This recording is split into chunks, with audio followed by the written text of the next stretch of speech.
আজকে আপনাদের স্বপ্ন আজকে পূর্ণ হবে। হয়তো আপনি ভাবছেন যে আমার জায়গা নেই বলে আমার স্বপ্ন পূর্ণ হচ্ছে না। কেমন স্বপ্ন পূর্ণ হচ্ছে না? আপনি হয়তো ফুল গাছ চাষ করবেন বা সবজি চাষ করবেন, তা আপনার স্বপ্ন পূর্ণ হচ্ছে না যে আমার জায়গা না, আমি লাগাবো কোথায় আর চাষটা করবো কোথায়, আমি সৌন্দর্যটা নিয়ে আসবো কি করে। তা আপনার জায়গাও দরকার নেই, সৌন্দর্য দরকার, তাই তো? তা আজকে সৌন্দর্য আপনি ছাদের উপরে করবেন। কিভাবে করবেন আমি আপনাকে পদ্ধতি দিচ্ছি যে সৌন্দর্য কিভাবে করবেন। এই যে আমরা কাজগুলো করেছি দেখুন, এটা 1.5 ফুট ঢালাই নিয়েছি, দু সাইডে 3 ইঞ্চি করে আমরা গাঁথনি করে নিয়েছি। মিডিলটা 1 ফুট আমি রেখেছি মাটিটা ভরার জন্য, যেখানে গাছ কিভাবে উৎপন্ন করব।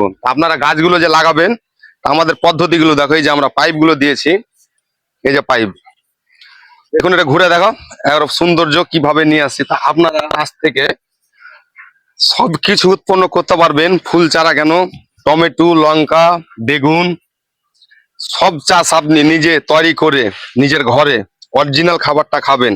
আর আপনি যে বলছেন যে ফুল চারার আমার অনেক শখ, তো ফুল চারা আপনি কিভাবে তৈরি করবেন? ফুল চারা আপনাকে আজ থেকে আর কিনতে যেতে হবে না বাজারে। আপনি নিজে ঘরে ফুল চারা চাষ করে সৌন্দর্য ছাদের কিভাবে বার করবেন আর বাড়িয়ে নিতে পারবেন। আমি ছোট্ট একটু কথা বলবো, আপনারা দেখুন।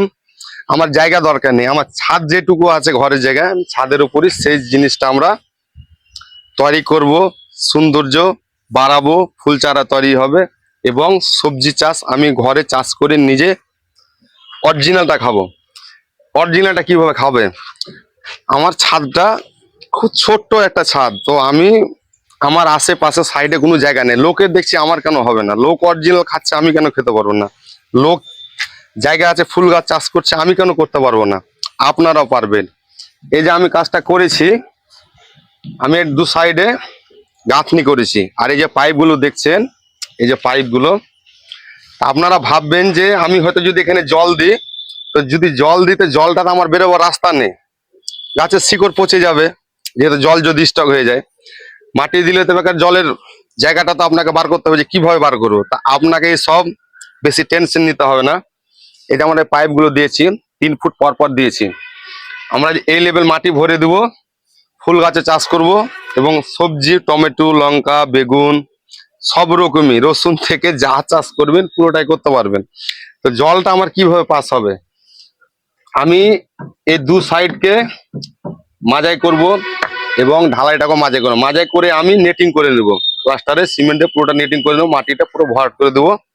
যে মাপে জমিতে চাষ হয় আপনার, সেভাবে এটাও চাষ হবে। কিভাবে হবে? যে আমি পাইপগুলো দিয়েছি দেখছেন, এই পাইপগুলো দিবেন এই ঢালাই থেকে 3 ইঞ্চি ওপরে দিবেন, 3 ইঞ্চি, যাতে 3 ইঞ্চি পর্যন্ত আমার এই মাটির রসটা থাকে। আর বাকি যে আমি জলটা দিব 2 দিন 4 দিন পর পর যে জলটা দিব, আমার জলটা সেখানে যাতে স্টক না হয়ে যায়। স্টক হলে কি হবে? গাছের শিকড় পচে যাবে। সেই জন্য আমরা সম্পূর্ণ তলে দেবো না। যদি সম্পূর্ণ আমরা এটা যদি তলে দিই, আমার জলটা সম্পূর্ণ পড়ে যাবে। সেই জন্য আমরা এই পাইপটা 3 ইঞ্চি উপরে দেবো, যে 3 ইঞ্চি পর্যন্ত মাটিটা রস থাকবে। উপর থেকে তো আমি জলটা দেবো, উপরে মাটি যেতে রস হবে।